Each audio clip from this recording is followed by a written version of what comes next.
Hello ഒരു Indian spec LC300-ൻ്റെ brochure ലീക്കായ കുറേ spy images ഇൻ്റർനെറ്റിൽ പ്രചരിക്കാൻ തുടങ്ങിയിട്ട് കുറച്ച് നാളുകളായി. അതെ, LC300 ഇന്ത്യ ലോഞ്ച് ആകാൻ പോകുന്നു. ഈ വെഹിക്കിളിൽ ഇന്ത്യക്കായി എന്തൊക്കെ ഫീച്ചേഴ്സാണ് ലോഡ് ചെയ്തിട്ടുള്ളതെന്ന് നമുക്ക് ഈ വീഡിയോയിലൂടെ ഡീറ്റെയിൽ ആയി പരിചയപ്പെടാം.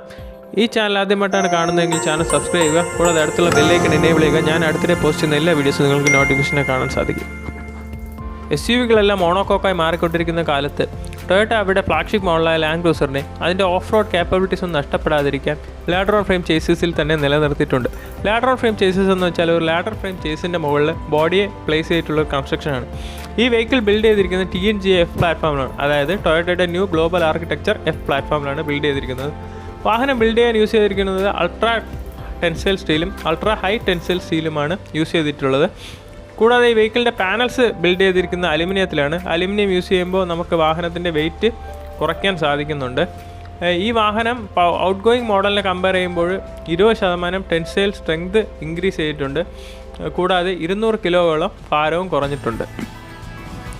ഔട്ട് ഗോയിങ് മോഡലിനെ വെച്ച് കമ്പയർ ചെയ്യുമ്പോൾ ഈ വെഹിക്കിളിൻ്റെ എഞ്ചിൻ ഒരു 28 mm താഴോട്ടും ഒരു 70 mm അകത്തോട്ടുമാണ് പ്ലേസ് ചെയ്തിരിക്കുന്നത്. അത് ഫ്രണ്ടും ബാക്കിലെ വെയിറ്റ് ഡിസ്ട്രിബ്യൂഷനെ ബാലൻസ് ചെയ്യാൻ വേണ്ടിയിട്ടാണ്. LC300-ൽ 2 എഞ്ചിൻ ഓപ്ഷനാണ് അവൈലബിൾ ആയിട്ടുള്ളത്. ഒരു V6 ഡീസലും ഒരു V6 പെട്രോളും. ഇന്ത്യൻ മോഡൽസ് നമുക്ക് V6 ഡീസൽ എഞ്ചിനായിരിക്കും പ്രതീക്ഷിക്കാവുന്നത്. V6 ഡീസൽ എഞ്ചിൻ വരുന്നത് 3.3 ലിറ്റർ ട്വിൻ ടർബോ ഡീസൽ എഞ്ചിനാണ്. ഇതൊരു BS6 എമിഷൻ നോംസ് കംപ്ലൈൻ്റ് ആയിട്ടുള്ളൊരു എഞ്ചിനാണ്. അതുകൊണ്ട് നമുക്ക് DPF-ഉം AdBlueവും SCR-ഉം എല്ലാം ഇതിൽ ഇൻക്ലൂഡഡ് ആയിരിക്കും. കൂടാതെ ഈ വെഹിക്കിളിൻ്റെ മാക്സിമം പവർ വരുന്നത് 227 kW ആണ്. അത് ഓൾഡർ മോഡലിനേക്കാളും 27 kW കൂടുതലാണ്.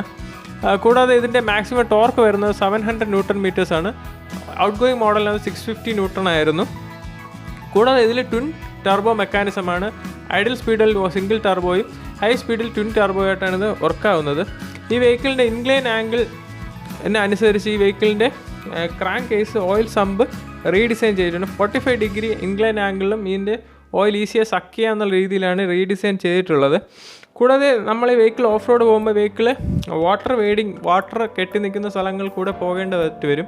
അപ്പോൾ ഈ വെഹിക്കിളിൻ്റെ വാട്ടർ വെയ്ഡിങ് കപ്പാസിറ്റി എന്ന് വെച്ചാൽ 700 mm ആണ്. 700 mm ഡെപ്തുള്ളൊരു വാട്ടർ സ്പേസിൽ കൂടെ വെഹിക്കിൾ അനായാസമായി പോകാൻ സാധിക്കും. എഞ്ചിനിൽ മാറ്റം സംഭവിച്ചാൽ ഈ വെഹിക്കിളിൻ്റെ ട്രാൻസ്മിഷനിലും മാറ്റം സംഭവിച്ചിട്ടുണ്ട്. ഈ വെഹിക്കിളിൽ ഇപ്പോൾ വരുന്നത് 10 സ്പീഡ് ടോർക്ക് കൺവെർട്ടർ ഓട്ടോമാറ്റിക് ട്രാൻസ്മിഷനാണ്. ഔട്ട് ഗോയിങ് മോഡലിൽ അത് 6 സ്പീഡ് ഓട്ടോമാറ്റിക് ട്രാൻസ്മിഷനായിരുന്നു. കൂടാതെ ഇതിൻ്റെ ഗിയർ റേഷ്യോസിലും വ്യത്യാസങ്ങൾ വരുത്തിയിട്ടുണ്ട്. ഇതിലൂടെ നമുക്കൊരു ബെറ്റർ മൈലേജ് ലഭിക്കാനുള്ള സാധ്യത വളരെ കൂടുതലാണ്. കൂടാതെ ഇതിൻ്റെ സ്റ്റിയറിങ്ങിൽ പുതിയ ആക്ച്വേറ്റർ ഇൻക്ലൂഡ് ചെയ്തിട്ടുണ്ട്. ഇതിൻ്റെ ഫുൾ സസ്പെൻഷനും റീട്യൂണാണ്, പുതിയ ഡിസൈനാണ് സസ്പെൻഷനിൽ വരുത്തിയിരിക്കുന്നത്. കൂടാതെ ഈ വെഹിക്കിളിൽ മൾട്ടിപ്പിൾ ടെറൈൻ മോഡ്സ് ഉണ്ട്. 5 ടെറൈൻ മോഡ്സാണ് ഇതിൽ ഇൻക്ലൂഡ് ചെയ്തിട്ടുള്ളത്. കൂടാതെ ഈ വെഹിക്കിളിൽ സ്വന്തമായി തന്നെ ഓട്ടോമാറ്റിക്കായിട്ട് ടെറൈൻ സെലക്ട് ചെയ്യുന്നുള്ള മൾട്ടിപ്പിൾ ടെറൈൻ മാനേജ്മെൻറ്റ് സിസ്റ്റവും ഈ വെഹിക്കിളിൽ പ്രൊവൈഡ് ചെയ്തിട്ടുണ്ട്. കൂടാതെ ഈ വെഹിക്കിളിൽ KDSSൻ്റെ അഡ്വാൻസ്ഡ് സിസ്റ്റമായി ഈ KDSS ആണ് യൂസ് ചെയ്തിട്ടുള്ളത്. KDSS എന്ന് പറഞ്ഞാൽ കൈനറ്റിക് ഡൈനാമിക് സസ്പെൻഷൻ സിസ്റ്റമാണ്. ഇത് വെഹിക്കിളിൻ്റെ ഓഫ് റോഡ് അണ്ടുലേഷൻസ് അനുസരിച്ച് അതിൻ്റെ സസ്പെൻഷനെ സ്റ്റിഫ് ചെയ്യുകയും അതിലുള്ള ഷോക്കിനെ അബ്സോർവ് ചെയ്യുകയും ചെയ്യുന്ന ഒരു സെറ്റപ്പാണ്. കൂടാതെ ഇതിൽ അഡാപ്റ്റീവ് വേരിയബിൾ സസ്പെൻഷൻ സെറ്റപ്പും കൂടെ പ്രൊവൈഡ് ചെയ്തിട്ടുണ്ട്. ഇതാണ് ഒരു KDSS സിസ്റ്റത്തിൻ്റെ എക്സാമ്പിൾ.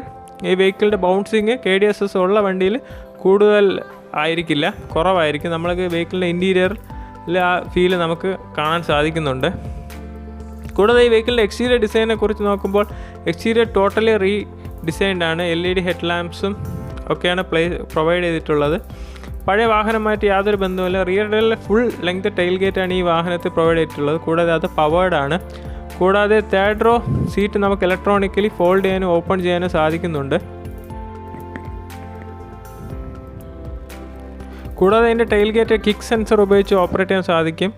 ഇതിൻ്റെ സൈഡ് മിറേഴ്സിൽ ബ്ലൈൻഡ് സ്പോട്ട് ഇൻഡിക്കേഷൻ ഫംഗ്ഷനും പ്രൊവൈഡ് ചെയ്തിട്ടുണ്ട്. ഇത് GR സ്പോർട്ട് എഡിഷനാണ്. ഇതിൽ കുറച്ച് കോസ്മെറ്റിക് അപ്ഡേറ്റ്സും GR സ്പോർട്സിൻ്റെ ബാഡ്ജിങ്ങും കാണാൻ സാധിക്കുന്നുണ്ട്. ഈ വെഹിക്കിൾ ഒരു നോർമൽ സൺറൂഫാണ് പ്രൊവൈഡ് ചെയ്തിരിക്കുന്നത്. പാനറമിക് സൺറൂഫ് ഒന്നും കൊടുത്തിട്ടില്ല. ഈ വെഹിക്കിൾ ഇൻറ്റീരിയർ വരുന്നത് 3 കളർ ഓപ്ഷൻസിലാണ്. ഒരു ബ്ലാക്ക് കോമ്പിനേഷൻ, ഒരു ബീജ് ആൻഡ് ബ്ലാക്ക് കോമ്പിനേഷൻ, കൂടാതെ GR സ്പോർട്ട് എഡിഷനിൽ ഒരു ഡാർക്ക് റെഡ് കോമ്പിനേഷനിലുള്ളൊരു ഇൻറ്റീരിയറാണ്. കൂടാതെ അതിൽ GR സ്പോർട്ടിൻ്റെ ആക്സൻസും കാണാൻ സാധിക്കുന്നുണ്ട്.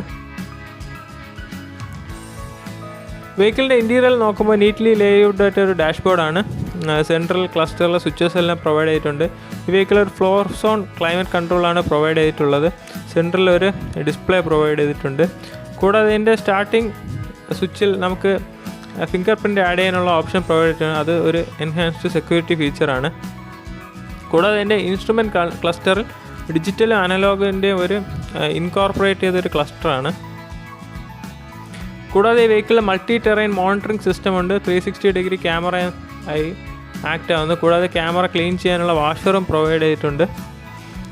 ഇൻറ്റീരിയർ സീറ്റ്സ് എല്ലാം വെൻറ്റിലേറ്റഡ് ആണ്, വെൽ കുഷൻഡ് ആണ്, നല്ല കംഫർട്ടബിളായ ഇൻറ്റീരിയേഴ്സാണ് വെഹിക്കിളിൽ പ്രൊവൈഡ് ചെയ്തിട്ടുള്ളത്. കൂടാതെ ഈ വെഹിക്കിളിലെ മൾട്ടി ടെറൈൻ സെലക്ട് ഓപ്ഷൻ്റെ സ്വിച്ചസ് എല്ലാം കൺസോളിൽ തന്നെയാണ് പ്രൊവൈഡ് ചെയ്തിട്ടുള്ളത്. വെഹിക്കിളിൻ്റെ ടെറൈൻസ് അനുസരിച്ച് നമുക്ക് മോഡ് മാറ്റിക്കൊണ്ടേയിരിക്കാം. കൂടാതെ വെഹിക്കിൾ ഓട്ടോ സെലക്ട് ചെയ്യാനുള്ള ഓപ്ഷനും വെഹിക്കിളിൽ തന്നെ പ്രൊവൈഡ് ചെയ്തിട്ടുണ്ട്. Terrain selection.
ഈ വെഹിക്കിൾ 12.3 ഇഞ്ച് JBLൻ്റെ ഒരു ഇൻഫോടൈൻമെൻറ്റ് സിസ്റ്റമാണ് പ്രൊവൈഡ് ചെയ്തിട്ടുള്ളത്. അതിൽ ആൻഡ്രോയിഡ് ഓട്ടോ, ആപ്പിൾ കാർപ്ലേ എല്ലാം സപ്പോർട്ട് ചെയ്യബിളാണ്.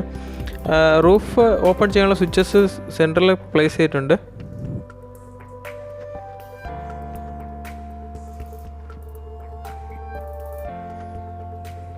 ഈ വെഹിക്കിളിൻ്റെ സ്പിൻ സീറ്റും നല്ല കംഫർട്ടബിളാണ്. 3 പേർക്ക് സുഖമായി ഇരിക്കാൻ സാധിക്കും.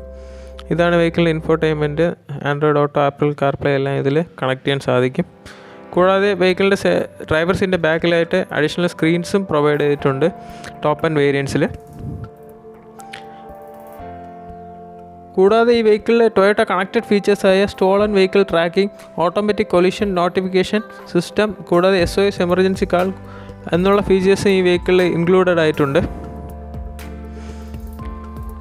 കൂടാതെ ടൊയോട്ട സേഫ്റ്റി സെൻസിലെ ഫീച്ചേഴ്സായ pre collision safety system, active cruise control, lane departure alert, automatic high beam, road sign assist എന്നീ ഫീച്ചേഴ്സ് ഈ വാഹനത്തിൽ ഇൻക്ലൂഡ് ആയിട്ടുണ്ട്. ഈ വാഹനം മാക്സിമം അടുത്ത മാസം ലോഞ്ച് ആവാനാണ് സാധ്യത. ഈ വെഹിക്കിളിൻ്റെ ഉദ്ദേശിക്കുന്ന വില 2 കോടി രൂപയാണ്. ഈ വീഡിയോ ഇഷ്ടമായെങ്കിൽ ചാനൽ സബ്സ്ക്രൈബ് ചെയ്യുക. കൂടാതെ നിങ്ങൾ ഫ്രണ്ട്സുമായിട്ട് ഷെയർ ചെയ്യുക. Thank you.